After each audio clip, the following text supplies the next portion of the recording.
Welcome. आज हम कक्षा 3 की हिंदी की जो पाठ 7 है मेरी गुजरात यात्रा उसको पूरा पढ़ चुके हैं। अब इसका हम अभ्यास कार्य को करेंगे।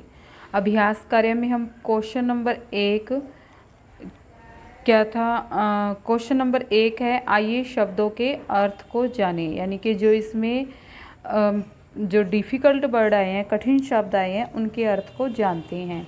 जैसे पहला आप देख पा रहे हो अभिमान। अभिमान का मतलब होता है घमंड, किसी में अहंकार आ जाना। नंबर 2 पे है उपकार। उपकार होता है भलाई, अच्छा काम। नंबर 3 पे है कदम ताल, यानी कि कदम से कदम मिलाकर चलना। नंबर 4 जन। जन का मतलब लोग। नंबर 5 नृत्य, यानी कि नाचना, झूम उठना यानी कि नाचना। नंबर 6 है प्रभु, यानी कि भगवान। अगला है प्रसिद्ध, यानी कि कोई मशहूर हो जाता है, विख्यात हो जाता है। नंबर 7 पे है भ्रमण, यानी कि यात्रा। और वेशभूषा, यानी कि पहनावा, वहाँ का कैसा पहनावा है। ठीक है। उसके बाद है पाठ से। पाठ से में पहला प्रश्न नंबर क है चाचा जी ने अमित को अपने पास क्यों बुलाया था। क्यों बुलाया था, जैसा कि हमने पाठ में भी पढ़ा था, गर्मियों की छुट्टियों में अमित को उसके चाचा जी गुजरात रहते थे तो वहाँ बुलाया था क्योंकि ताकि वो गुजरात का भ्रमण कर सके। तो इसका उत्तर लिखेंगे, अमित को क्यों बुलाया, गुजरात भ्रमण के लिए। हम यहाँ लिखेंगे, एक मिनट बड़ा कर लेते हैं।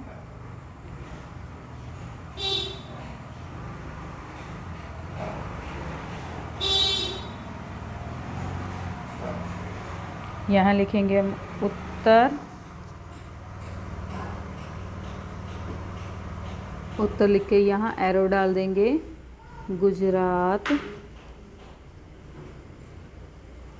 सुंदर सुंदर लिखने हैं अपने। भ्रमण। भ्रमण होता है घूमना, भ र म न, भ्रमण के लिए।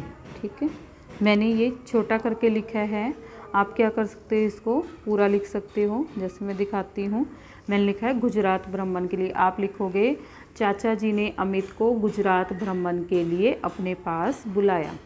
दूसरा प्रश्न है, ध्यान से देखेंगे, अमित को यात्रा के दौरान थकान क्यों हो गई थी।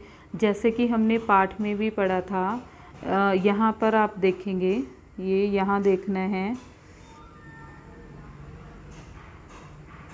ये जो लाइन है, रात भर रेलगाड़ी की हल्के झटकों के कारण नींद ठीक ठाक आई परंतु थक गया था। ठीक है, दिन भर आराम करता रहा। तो किसके कारण थकान हो गई थी, गाड़ी के हल्की झटके के कारण, झटकों के कारण। तो हम क्या लिखेंगे, यहाँ लिखेंगे हम अमित को यात्रा के दौरान थकान क्यों हो गई थी, यहाँ हम लिखेंगे उत्तर। फिर एरो डालेंगे, यहाँ लिखेंगे रेलगाड़ी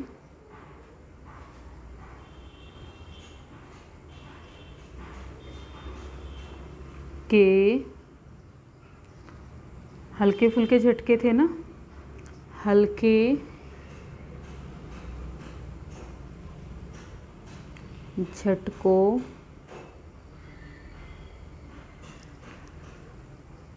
के कारण थकान हो गई थी। ठीक है, आपने ये पूरा सुंदर सुंदर लिखना है।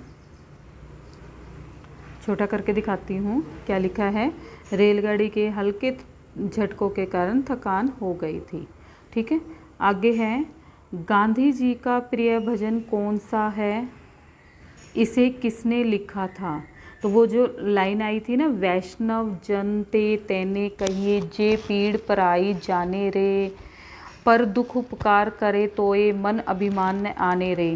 तो ये वाली हम लाइन लिखेंगे। चलिए हम लिखते हैं उत्तर।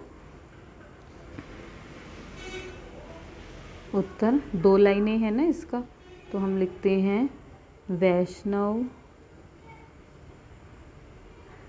सुंदर सुंदर लिखना है आपने। वैष्णव जन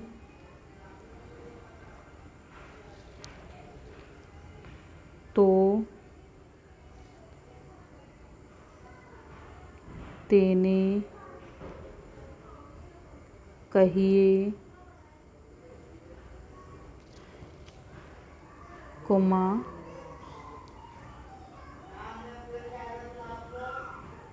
आगे हैं जे पीड़ पराई जाने रे। ठीक है, इसकी दूसरी लाइन क्या थी, यहीं लिख देती हूँ मैं। पर, ये रंग बदल देती हूँ ताकि आपको दिखे। पर दुख उपकार करे, पर दुख उपकार करे तोए मन, यहाँ कोमा, तोए मन अभिमान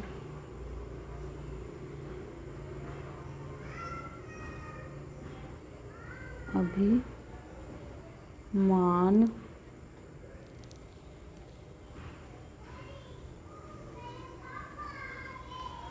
न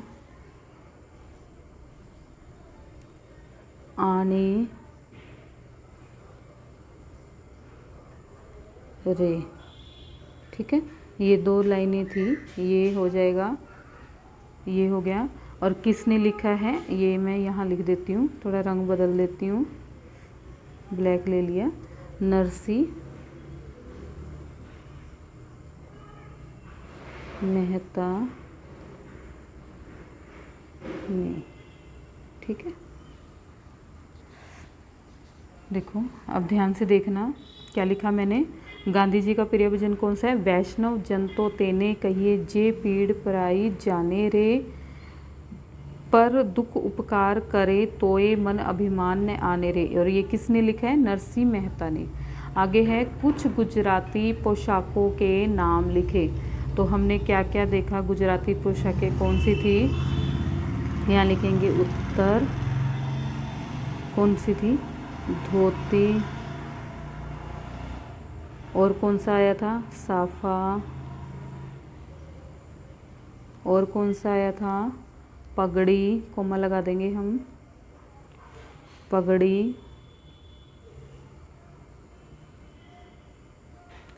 लहंगा, लहंगा के बाद में क्या आया था? और ओढ़नी। ठीक है, हम यहाँ लिख देंगे और ओढ़नी।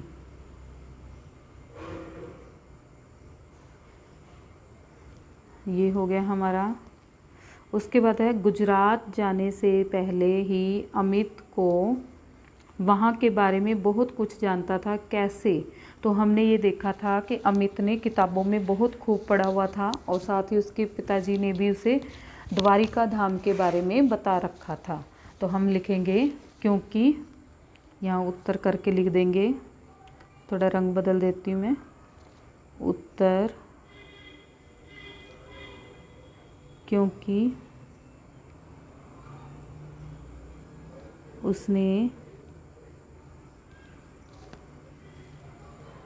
किताबों में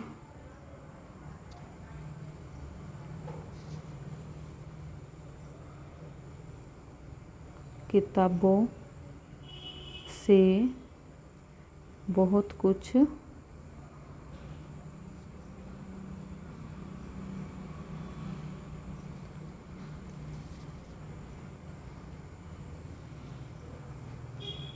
पढ़ रखा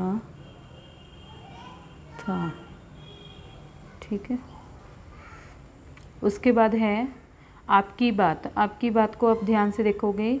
गर्मी की छुट्टियों में आप कहाँ कहाँ जाना पसंद करेंगे और क्यों। इसमें बच्चों आप जहाँ भी जाना पसंद करेंगे वो लिखना है। जैसे मैं उदाहरण के तौर पे लिख देती हूँ, उत्तर लिख देती हूँ मैं। उत्तर, जैसे मैं जानना चाहूँगी रॉक गार्डन।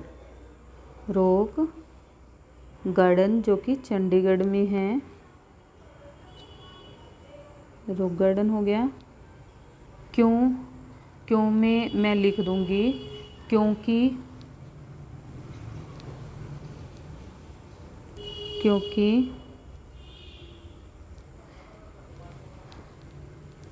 वहाँ बेकार चीज़ों से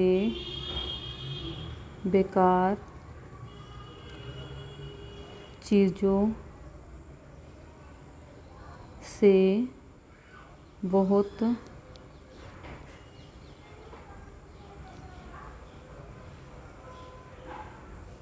सुंदर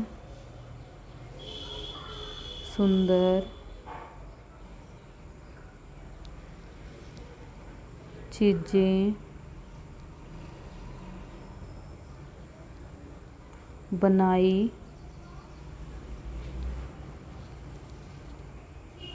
हुई हैं।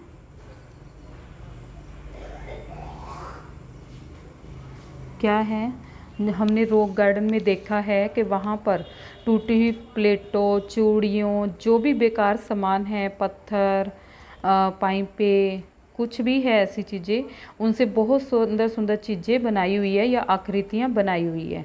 आगे है गांधी जी के बारे में आपने जो भी पढ़ा या सुना है उसे अपने शब्दों में लिखिए। तो इसमें मैं आपको ओरली बता देती हूँ क्या है, आप इसमें से कुछ लाइनें लिख दोगे। गांधी जी का जन्म 2 अक्टूबर 1869 को गुजरात के पोरबंदर नामक स्थान पर हुआ। इन्होंने सत्याग्रह आंदोलन, असहयोग आंदोलन, नमक आंदोलन में बढ़ चढ़कर भाग लिया और अंत में इनके प्रयासों से ही 15 अगस्त 1947 को भारत आज़ाद हुआ था। इसके अलावा भी अगर आप लिखना चाहते हैं तो आप इसकी जानकारी इकट्ठी करके लिख सकते हैं।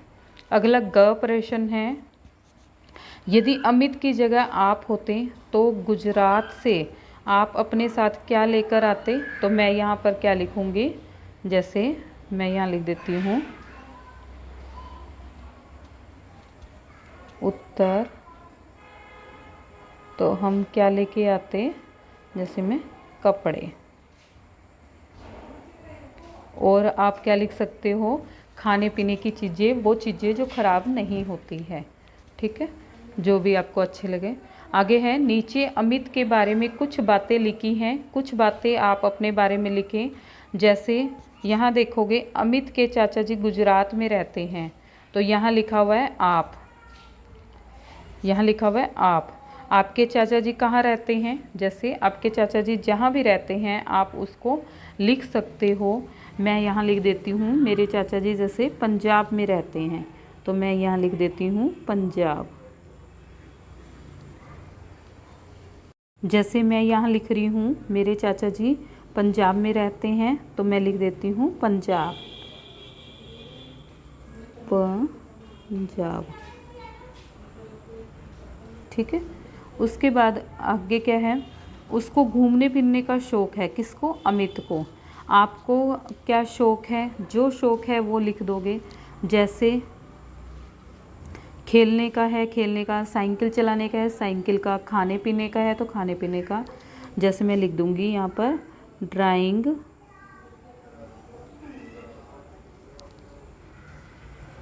बनाने का, ठीक है। जिसका भी आपको शौक़ है वो लिख दोगे। उसके बाद तीसरा है, वह प्रतिदिन डायरी लिखता है। क्या आप भी डायरी लिखते हैं, तो यदि आप लिखते हैं तो आप लिख देंगे हाँ, यदि नहीं लिखते हैं तो नहीं। मैं यहाँ लिख रही हूँ नहीं, वो प्रतिदिन लिखता है, मुझे प्रतिदिन लिखने का शौक़ नहीं है, तो नहीं। अगला है, उसकी आयु 10 वर्ष है। किसकी? अमित की। आपकी आयु कितनी है? अगर आपकी भी 10 वर्ष है तो आप 10 वर्ष लिख देंगे। 9 वर्ष है तो 9 वर्ष, मैं यहाँ लिख देती हूँ 9 वर्ष। 11 वर्ष है तो 11, जितनी है उतनी लिख दोगे। उसके बाद है उसको मिठाई बहुत पसंद है। किसको? अमित को। आपको क्या पसंद है? जैसे मुझे पसंद है कढ़ी चावल, तो मैं यहाँ लिख देती हूँ कढ़ी चावल। आपको जो चीज़ पसंद हो वो लिख देंगे, ठीक है। उसके बाद क्या है, पाठ से आगे। इस पाठ में आपने गुजरात राज्य के बारे में बहुत कुछ जाना, ठीक है। हमने जाना ना गुजरात के बारे में। अब अपने राज्य से संबंधित निम्नलिखित जानकारी प्राप्त करके लिखें। सबसे पहले क्या है? राज्य का नाम। ये देखो राज्य का नाम क्या है हमारा? हरियाणा, तो मैं यहाँ लिख देती हूँ हरियाणा। बड़ा कर लेती हूँ ताकि मुझे दिखे, लिख सकूँ मैं।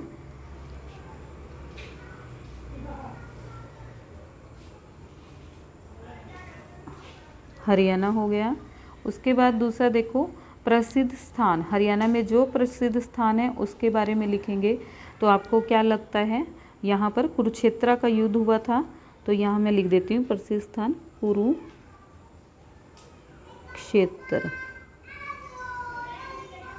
ठीक है। ये हो गया, पेज नंबर 33 हो गया। उसके बाद क्या है? पारंपरिक पोशाक, यानी कि यहाँ पर परंपरा के अनुसार कौन कौन से कपड़े पहने जाते हैं। तो हमारे क्या है? धोती, कुर्ता, घाघरा, चोली। तो हम ये लिख देते हैं धोती,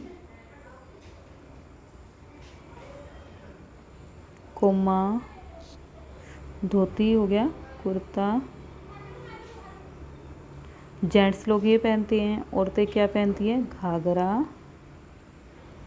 और क्या होता है? चोली। यहाँ लिख देती हूँ चोली।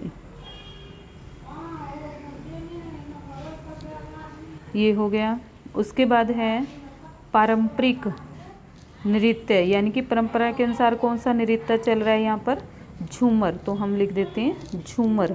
झूमर जो हरियाणा का पारंपरिक नृत्य है। उसके बाद क्या है? पारंपरिक भोजन कौन सा है? एक तो दूध दही का खाना, यह मेरा हरियाणा कहते हैं ना, तो हो जाएगा दूध, बीच में डैश, दही, और क्या है? बाजरे की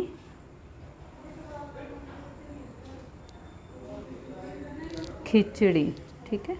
यहाँ लिख देती हूँ बाजरे की खिचड़ी।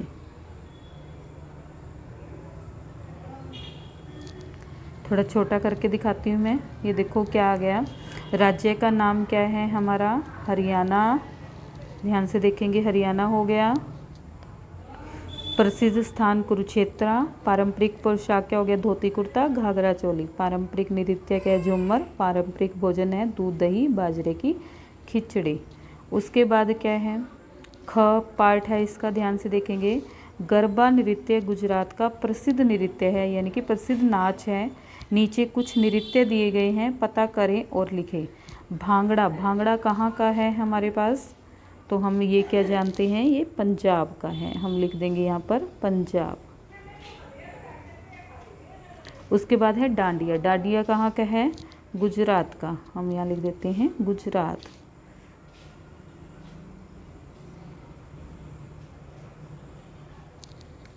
उसके बाद क्या है? घूमर। घूमर कहाँ का है? राजस्थान का। घूमर राजस्थान का है, जो आपने याद करना है,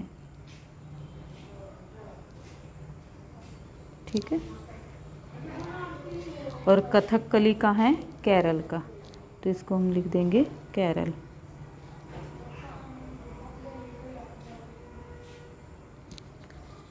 ध्यान से देखेंगे हम क्या है। भंगड़ा कहाँ का है? पंजाब का। डांडिया गुजरात का हो गया, और घूमर राजस्थान का। कथकली केरल का। हरियाणा का झूमर है, ठीक है। ये याद रखना है। अब क्या है? अब आप भी, अगला है, अब आप भी जब भी बाहर घूमने के लिए जाएं, अपनी यात्रा का वर्णन कॉपी में लिखें तथा साथियों को दिखाएं।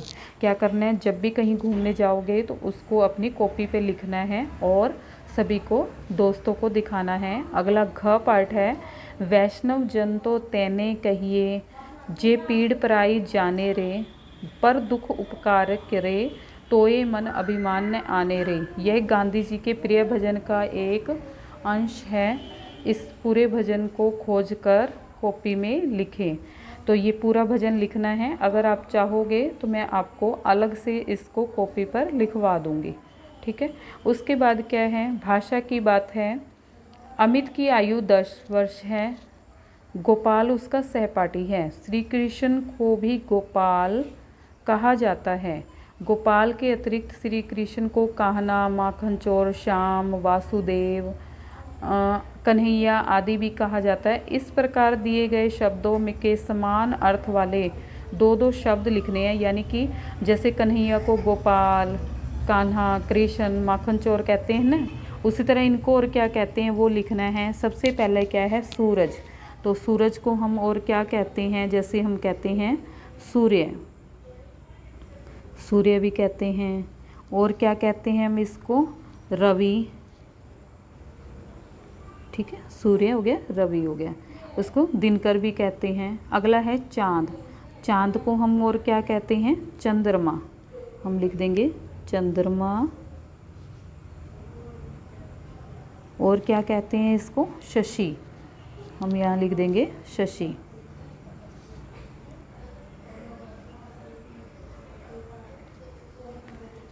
अगला है बादल। बादल को और क्या कहते हैं, घन। तो हम यहाँ लिख देंगे घन, कोमा, और क्या कहते हैं, पयोद। तो हम यहाँ लिख देंगे पयोद, ठीक है। उसके बाद अगला क्या है, आकाश। आकाश को कहते हैं हम नभ, आसमान। आसमान भी कहते हैं ना, गगन भी कहते हैं। तो ये आपने इसको जैसे हमने लिखा, सूरज को हो गया सूर्य, रवि, चांद को चंद्रमा, शशि, बादल को घन, पयोद, आकाश को नभ, आसमान। आपने इसको याद भी करना है। इस तरह से ये पाठ पूरा हो जाता है पेज नंबर 34 तक। धन्यवाद।